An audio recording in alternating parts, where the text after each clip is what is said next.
자, 이제 우리 58페이지부터 나오는 이제 설문 설계 부분을 같이 볼 텐데요. 사실 설문 설계가 원래는 조금 더 이제 뒤쪽에 나오면 더 좋을 텐데, 일단 구성상 설문 설계가 워낙 많이 또 반드시 알아야 되는 부분이기 때문에 조금 앞으로 나왔는데요. 이제 우리가 설문 설계를 한다라는 것은 결국 질문지법으로 많은 경우에 자료를 수집할 때 여러 방법이 있지만 그 중에서 제일 많이 쓰는 방법인 질문지, 설문지라고도 얘기하는 이 질문지를 통해서 표준화된 양식에 따라서 자료를 수집하는 것, 가장 일반적인 방법이라고 할 수 있죠.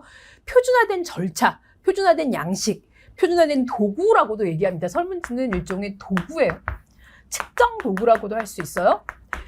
핵심은 표준화됐다. 표준화 다른 말로 뭐라고 하나요? 구조화됐다. 구조가 딱 정해져 있다는 거죠. 그래서 표준화된 양식으로, 표준화된 방식으로 그렇게 조사를 진행하는 것입니다. 그렇기 때문에 자료를 좀 신속하게 확보할 수 있고요. 그리고 이 자료를 처리하는데 용이하죠. 그래서 통계 분석을 하기 위해 가장 적합한 그러한 자료 수집 방법이라고 할 수 있겠습니다. 설문지 작성은 그런데 여러분들도 설문조사도 많이 당해보셨고 실제로 설문지를 작성해서 조사를 해보신 적도 많을 텐데 생각보다 쉽지 않아요. 좋은 설문지를 만드는 것. 정말 타당성 있는 그런 질문들로 쫙 구성된 그런 설문지를 만드는 거 생각보다 쉽지 않습니다. 왜냐? 쉽지 않는 이유 58페이지에 나와 있듯이 응답자들을 대상으로 조사하는 거잖아요. 그렇다면 동일한 질문이라도 동일한 설문이라도 받아들이는 사람에 따라서 해석하는 게 달라질 수 있어요.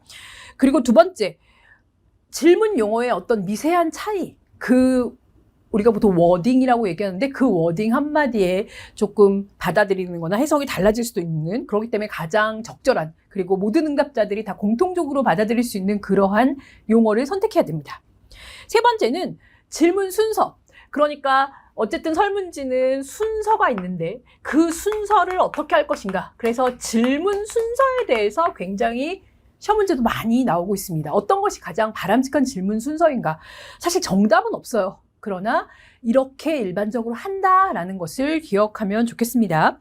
대부분 제일 처음부터 너무 어려우면 하기 싫어지죠. 그래서 처음엔 좀 쉬운 어떤 금방 응답할 수 있는, 별로 큰 고민 없이 응답할 수 있는 그런 질문으로 시작해서 점점 이제 힘든 것들도 쭉 이제 물어보는 그러한 과정을 거쳐야 되는데요. 그러나 결국 이제 질문지라는 것은 표준화 양식이 중요하지만 이 표준화 때문에 여러 가지 오류가 발생할 수도 있다는 거.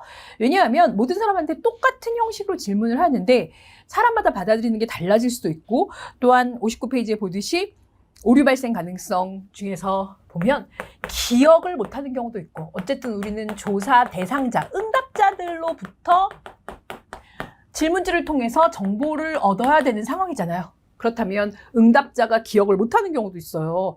잘못 기억할 수도 있죠.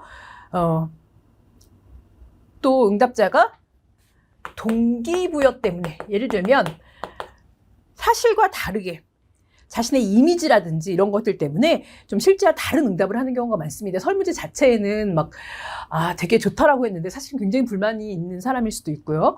또 어떤 커뮤니케이션, 바로 이해를 잘 못하는 것이죠. 커뮤니케이션에 문제가 발생할 수도 있고요. 또 마지막으로는 실제로 모르는 거예요. 자, 이 두 개는 좀 다르죠? 기억은 기억을 잘못하거나 기억에서 오류가 발생하는 경우인데 지식은 정말 몰라요.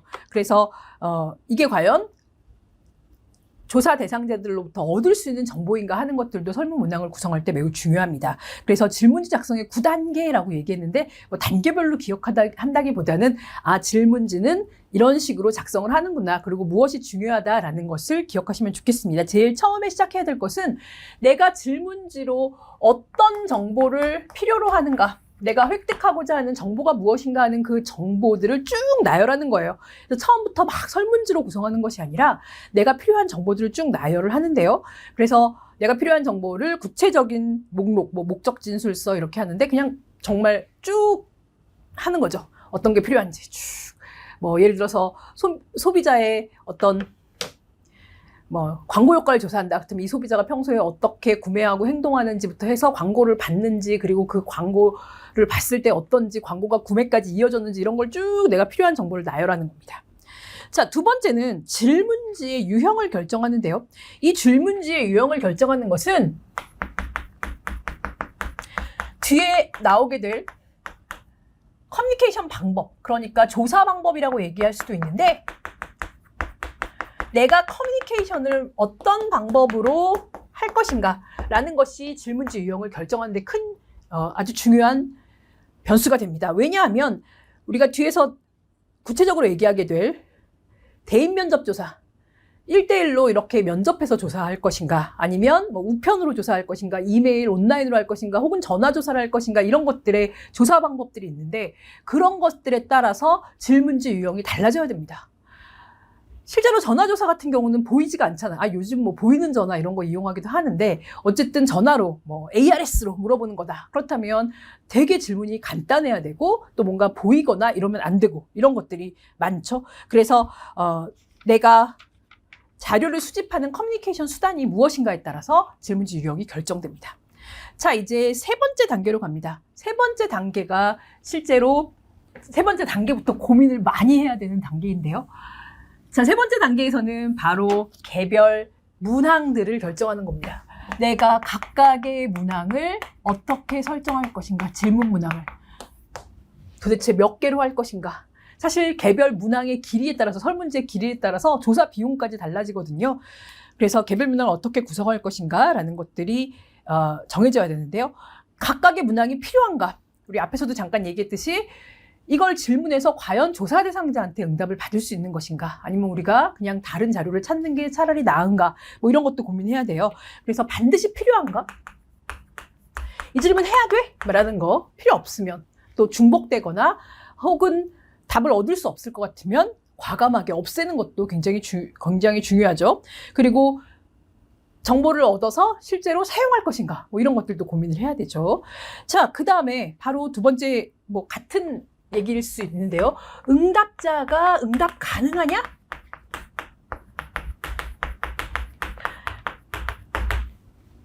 내가 필요한 것도 있지만 응답자의 필요 정보 보유 문제. 그래서 응답자가 정보를 제공할 수 있는가, 또는 응답자가 경험한 내용인가, 이런 것들이 중요하죠. 그래서 우리가 응답자가 응답이 가능하다라는 것 중에서 이제 일부 응답자만 가능할 수도 있어요. 예를 들어서 일부 응답자만 경험을 했으면 그 경험한 사람만 응답하게 되는 그런 질문도 있죠. 그래서 보통은 응답자가 기억할 수 있을까? 여러분들 뭐 10년 전에 사건을 물어보면 기억 못 하잖아요. 그렇죠? 그리고 응답자의 기억을 뭐 이제 환기시키기 위해서 뭔가 이렇게 보기 문항을 막 추천하는데, 사실 이제 개별 문항에서 우리가 뒤에도 곧 나오겠지만 우리가 대부분 객관식 문항으로 많이 이제 구성을 한단 말이죠. 근데 객관식 문항은 이 객관식의 보기 문항을 추천하는, 그래서 개별 문항에서도 보면 보기 문항이 주어지면 그 보기 문항은 추천 바이어스가 있다고 얘기를 해요. 추천 바이어스라는 것은 직접 질문지를 만든 사람이 보기 문항을 제시해주고, 자, 여기서 골라라고 할 수 있는데, 그렇게 될 경우에는 그 중에서 골라야 되잖아요. 그러니까 보기 문항 자체를 잘못 설정하면 추천에 의한 보기 문항을 추천한 바이어스가 있을 수가 있는 거죠. 그래서 뭐 주로 이제 우리가 뭐 6개월 내에, 예를 들어서 거기에 보면 6개월 내에 A 제품 사용해 본 경험이 있습니까? 경험자만 질문하도록 하는데, 6개월이면 너무 긴가? 그럼 최근 3개월로 할까? 뭐 이렇게도 할 수 있고요. 어쨌든 최근에 발생한 것들을 가장 최근의 기억으로 응답할 수 있도록 그렇게 하게 됩니다. 보통은 뭐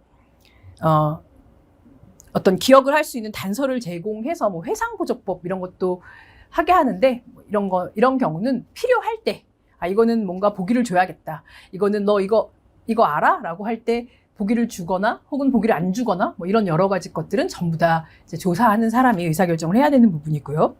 그 다음에 응답자가 응답 가능한 것뿐만 아니라 응답자가 응답하는데 노력이 되게 많이 들어요. 노력을 엄청 많이 해야 된다. 예를 들면 알고는 있고 경험도 해봤지만 바로바로 응답하는 게 아니라 막 자료를 찾아야 될 때가 있어요. 특히 사업체 조사에서 이런 경우가 굉장히 많은데요.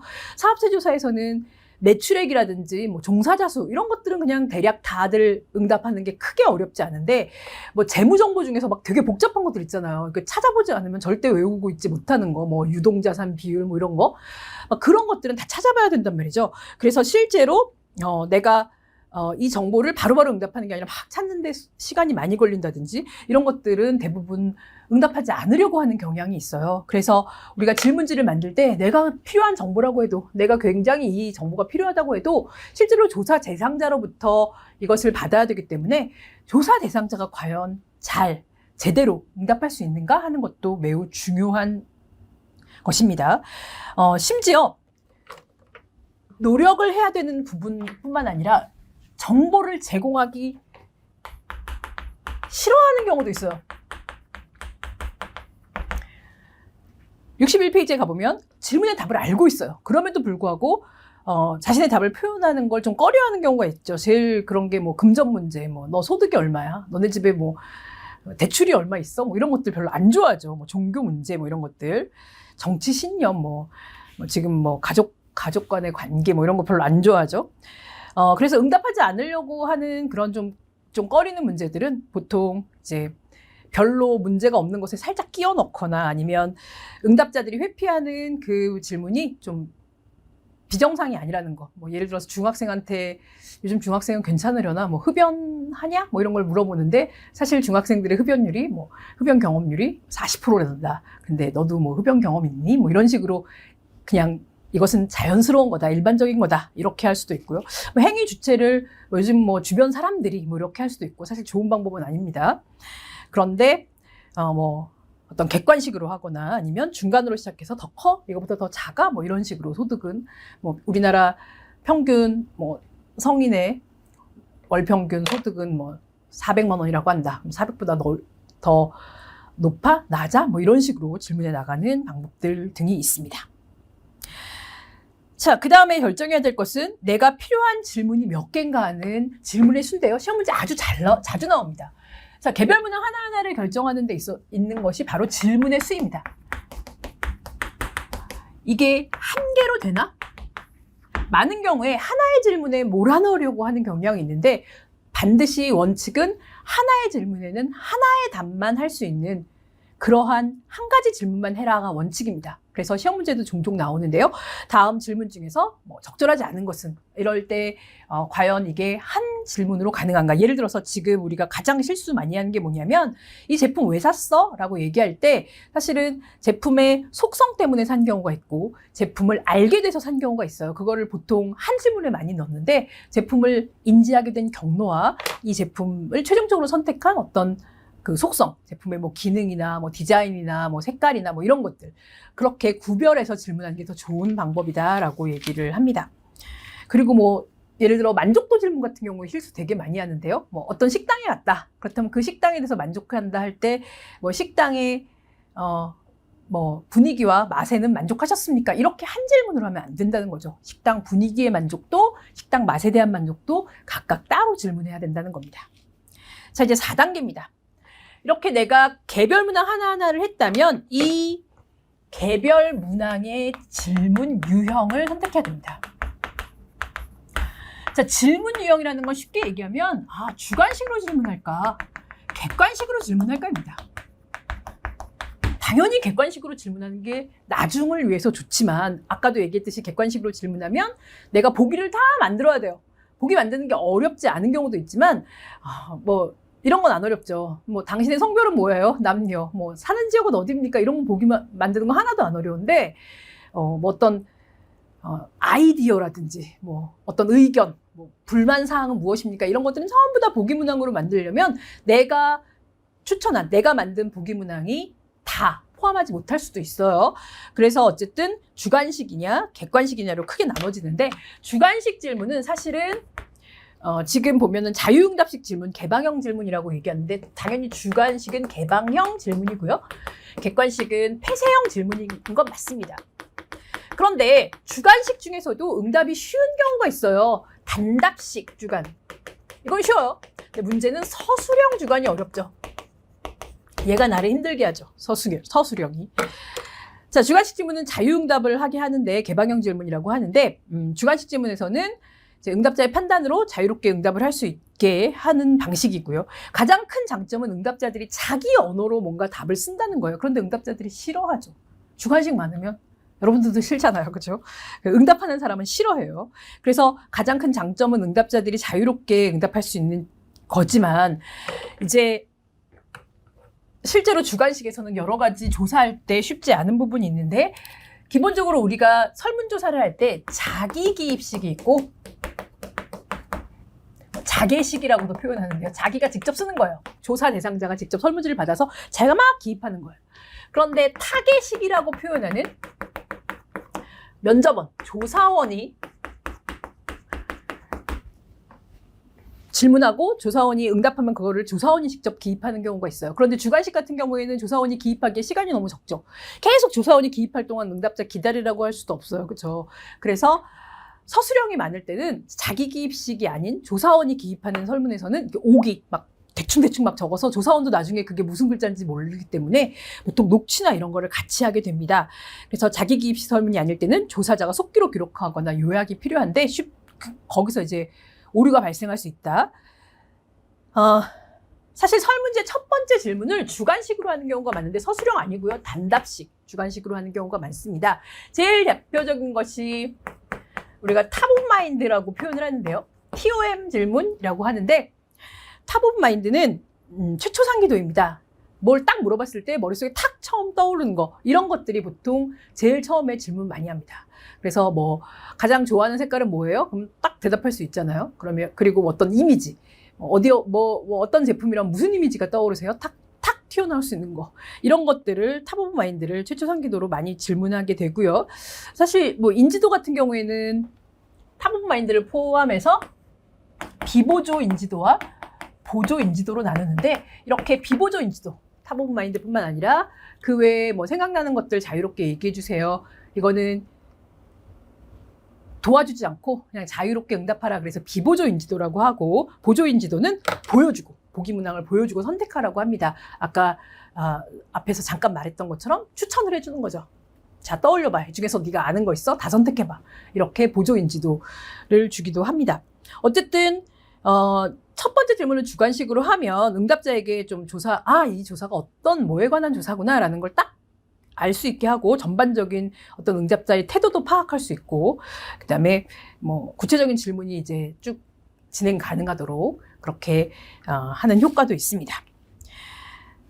일단 주관식 질문은 뭔가 보기 문항을 추천해 주지 않기 때문에 보기 문항 추천에 의한 추천 바이어스가 없어요. 그럼에도 불구하고 단점이 더 많죠, 사실. 왜냐하면 주관식 질문은 일단 단답식은 그렇다 쳐도 조사자가 직접 듣고 기입하는 경우에 오기가 많이 발생할 수 있고, 또 나중에 더 문제는 주관식은 집계. 어땠을까요? 단답식도 그렇고 서술형도 그렇고 집계가 어렵습니다. 이게 가장 큰 단점인 것 같아요. 나중에 주관식으로 해놓고 난 다음에 그것을 어떻게 분석하고 어떻게 취합하고 분석할 것인가 하는 것들, 그것에 많은 시간이 소요됩니다. 우리가 뒤에도 나오겠지만 코딩한다라고 얘기하는데, 주관식 문항을 유사한 응답으로 분류해서 코드를 부여하는 코딩하는 작업들을 해야 되고요. 또 주관식에서 특히 이제 뭔가 서술형, 단답식은 아니고 서술형, 뭔가 의견을 제시해 주세요 할 때 막 쓰는 거는 고소득이나 고학력층에서 좀 많이 쓰고, 나머지 사람들은 모르겠습니다, 없습니다, 뭐 이렇게 많이 씁니다. 그래서 그 집단의 비중이 암묵적으로 좀 높게 나타나는 경향이 있다. 항상 그렇다는 아니고요. 그리고 좀 뭔가 안티하고 의견 막 내세우는 그런 성향의 사람들이 좀 많이 쓰죠. 그리고 주관식 질문의 비중이 많으면 일단 응답자가 싫어하죠. 막 다 써주세요. 그러면 싫어합니다. 그래서 그런 게 이제 단점이고요. 뭐 보통 객관식 질문의 3배 정도가 소요된다라고 63페이지에 나와 있는데, 뭐 반드시 그렇진 않아요. 단답식은 오히려 쉬울 수도 있어요.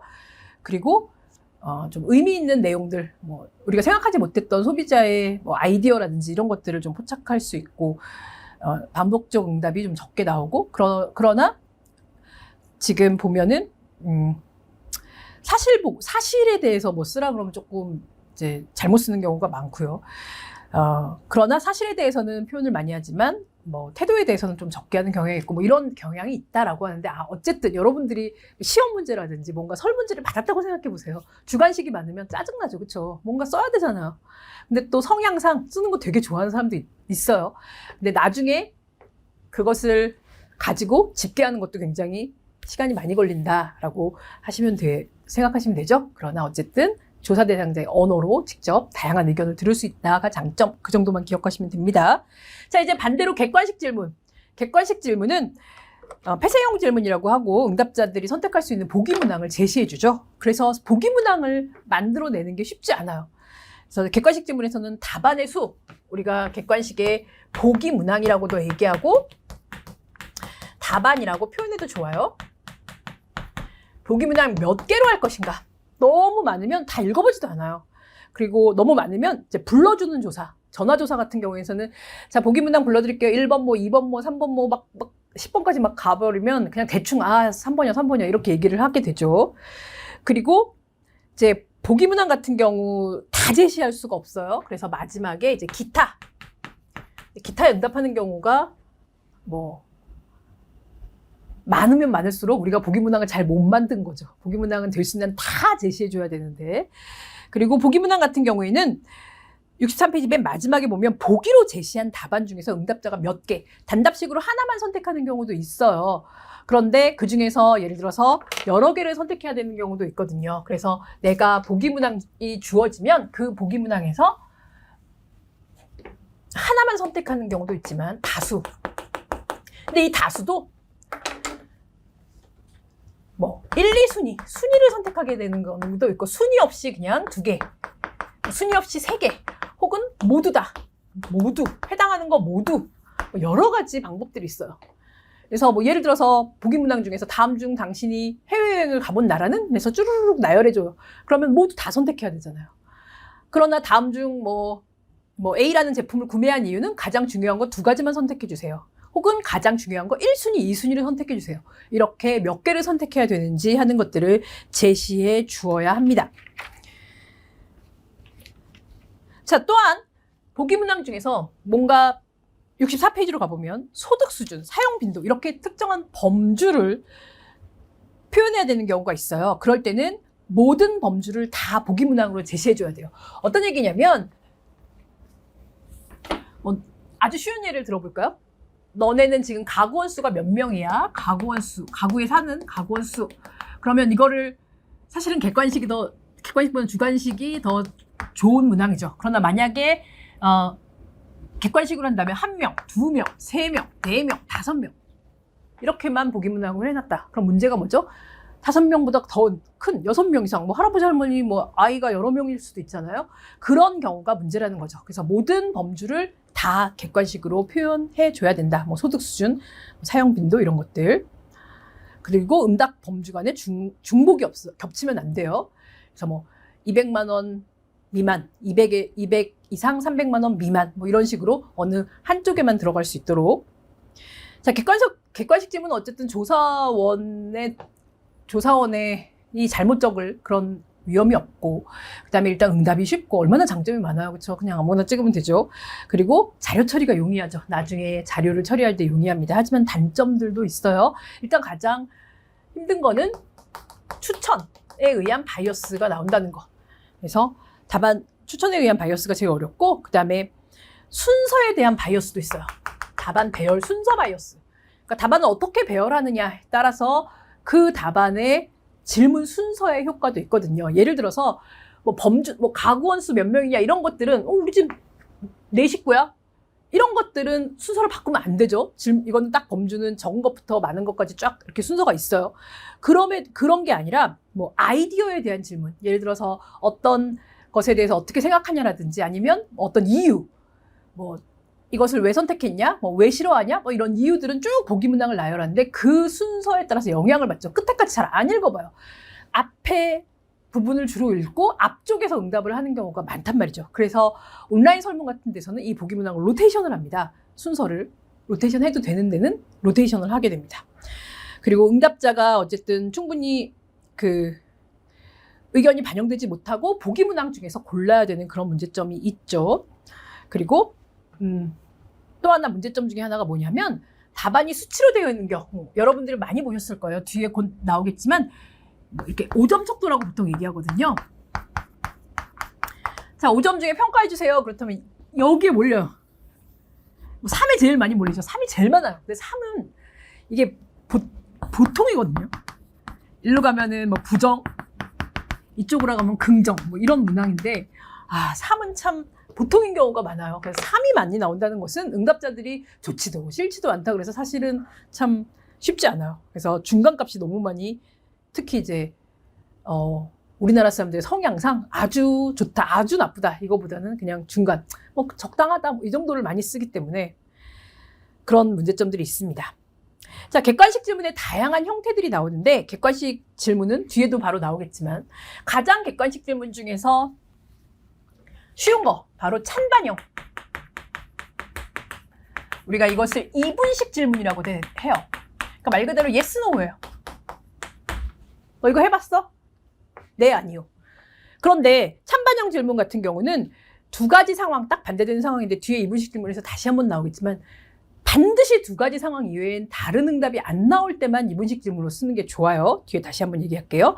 그리고 다항 선택식이나 나열식 같은 경우도 마찬가지로 여러 개를 보여주고 둘 다 뭐 그중에서 선택하게 하는, 물론 하나만 선택하게 할 수도 있고 두 개, 순이나 뭐 혹은 해당하는 거 다 선택하거나 이렇게 뭔가 나열하거나 다항 선택식으로 몇 개를 선택하게 하는 그런 질문이 있고요.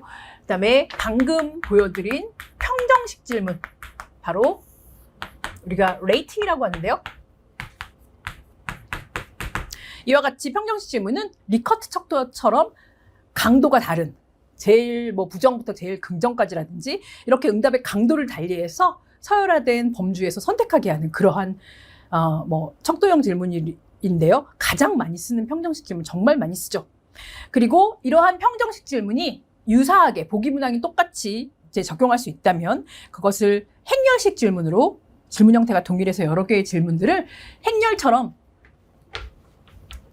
표로 표현하는 거예요. 거기에 예가 들어있죠. 예를 들어서 레스토랑 서비스 만족도 평가, 그렇다면 1번부터 5점까지 주는데 1, 2, 3, 4, 5가 똑같이 매우 불만족부터 매우 만족까지 갈 수가 있고요. 그러면 뭐 예를 들어 여기 5개 항목으로 뭐 친절도, 그다음에 뭐 청결도, 맛, 뭐 이렇게 항목을 행렬식으로, 가로 세로 행렬식으로 이렇게 배치를 하면 한 번에 이해하기도 쉽고, 얘는 레스토랑 서비스 만족도니까 서로 비교해 가면서 서로 상대적인 평가를 할 수도 있어요. 그래서 이럴 경우에 행렬식 질문을 하게 되는데, 사실 행렬식 질문은 억지로 이렇게 한 행렬에 이 보기에 이렇게 집어넣으려고 하다 보면 좀 오류가 생길 수도 있고요. 또 가장 큰 문제가 뭐냐면 이렇게 돼 있으면 이렇게 찍어요. 동일 번호로. 뭐 어떤 경우에 제가 어떤 경우도 봤냐면 좀 제 학생들, 좀 중학생, 초등학생, 중학생 이런 애들 뭐 이런 거 해놓잖아. 그럼 이렇게 그려요. 이렇게 찍지도 않고 그냥 한 줄로 쭉 이렇게 하는 경우도 있어요. 그렇게 동일 번호로 일괄적으로 찍거나 이런 문제점이 발생하기 때문에 행렬식 질문을 구성하는 것은 좀 반드시 필요할 때, 이건 행렬식 구성으로 하는 것이 좋겠다라고 할 때 행렬식 구성을 하는 것이 좋습니다. 자, 이분식 질문 바로 나왔네요. 이분식 질문은 두 가지, yes, no로 할 때 하나를 선택하게 하는 질문이고요. 사실 객관식 질문 중에서도 가장 쉬운 질문이기도 하죠. 신속하게 조사할 수 있고 응답자들도 좋아하고, 그런데 단점이 있어요. 바로 이분식 질문은 뭐 일면식 질문이다라는 게 뭐냐면 yes 아니면 no 두 가지잖아요. 그러면 거기에 66페이지에 당신의 A라는 서비스 이용할 것인가? 이걸 이분식으로 했다고 합시다. 그럼 yes와 no로만 응답을 해요. 나는 이거 아직 잘 모르겠는데 하는 사람도 어딘가로 응답을 하죠. 아직 잘 모르겠으니까 난 no. 아직 잘 모르겠지만 나쁘지 않으니까 yes. 자, 그러면 실제로 no라고 응답을 했지만 사실은 yes.